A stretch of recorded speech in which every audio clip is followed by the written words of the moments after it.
today? Madam Lady, for the 15th interested party in 15, may I just be heard for 1 minute only. My Lord Jandra asked an important question. How do we move forward?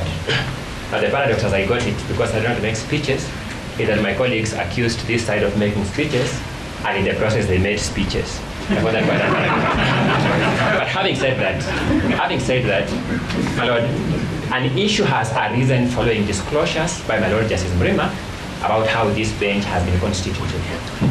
It's now apparent that the petitioner and the first interested party in petition 15 have an issue with that. We suggest that we be given time to file a formal application. It could not have been filed earlier because the disclosure has been made here. And since that issue goes to the core of your capacity to sit, it ought to be resolved preliminarily. Whether you have been properly empaneled is the most preliminary of preliminary issues. We urge that you give direction on the nature of a timeline when that application ought to be filed, a timeline when responses will be filed, then give us a return date to come and canvass that application on whether you are properly constituted. Because if it turns out that you are improperly constituted, even the issue of recusal becomes secondary.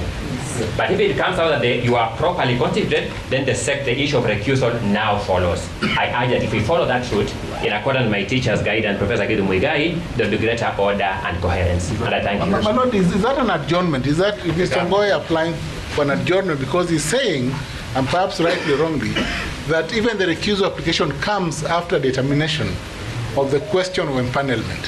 If that be so, and they may leave, they normally leave court, they left Senate, may leave court, we let them say whether they're applying for an adjournment. Is that remark, they normally leave court, they left Senate, my palatable in this court, my Lord?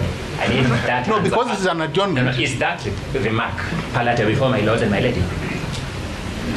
But because, you know, we have decorum at the bar.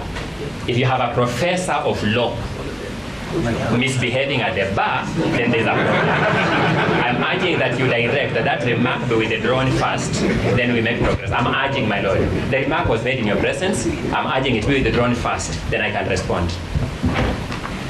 My Lord, I have no problem with withdrawing the remark, but the point is, it is a veiled application for adjournment, because Mr. Ongoya is saying that the court must address the question of empanelment before the recusal.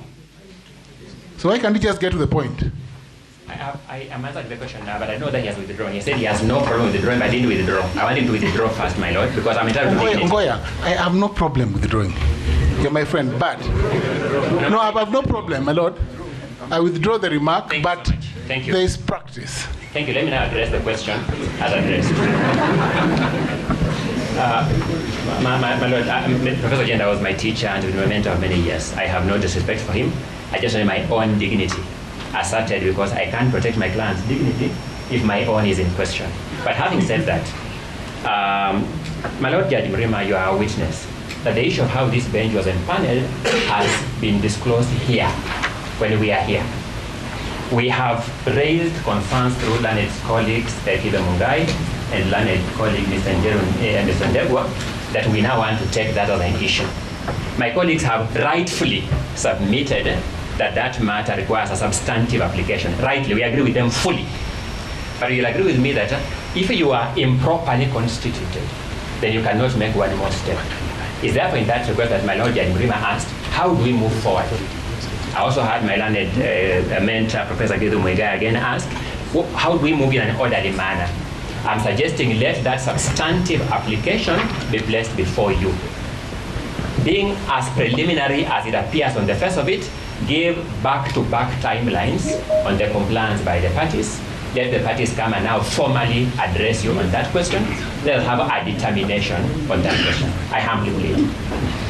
Sorry, again,